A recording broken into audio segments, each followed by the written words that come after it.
The Miami Dolphins and the New York Jets. The Dolphins are 3-point favorites. Oh, it has been a rough week for Miami.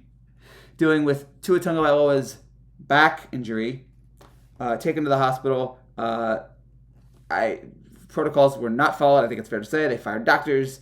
Not been a great week for the Dolphins. The coach admitting that that Tua watched McGruber and was laughing on the way home, so that's why they knew he was okay.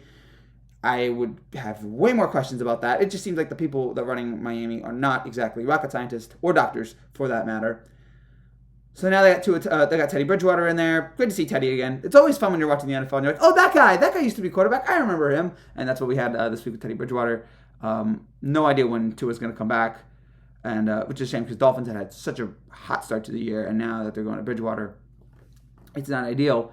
But thankfully, they are taking on the Jets. And while the Jets did win yesterday, it is weird. Both New York football teams are 500 or more or better. And I don't know if any of them are good. Zach Wilson was bad for 3 quarters and then looked awesome in the fourth quarter yesterday. Couple big drives late. He had an 81-yard drive. He had a 65-yard drive to come back from 10 points.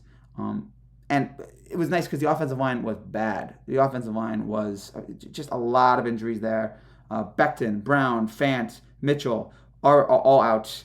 It's a real rough spot here. It's worse to say who has the worst offensive line, the Jets or the Giants, because both are pretty anemic. But yeah, so it was great seeing Zach Wilson come through yesterday, beating Pittsburgh, pulling that off. But I gotta take Miami. I think Bridgewater is, he's an established NFL quarterback. I don't know if he's great at all, but he's established. Miami does have, he does have Tyreek Hill there. So I think Miami's got the talent to win this game. I think on the road, I would love to see the Jets win this and keep their season competitive at least. I'd love to trust Salah here, but I just think Miami, more talented team, even with their backup quarterback right now. But I'm going to roll with the Dolphins here, -3. And the Dolphins do need this because, again, it has been a week of hell with all the bad publicity they're getting, and I think they're going to need to get this one. I think they will. Give me the Dolphins, -3.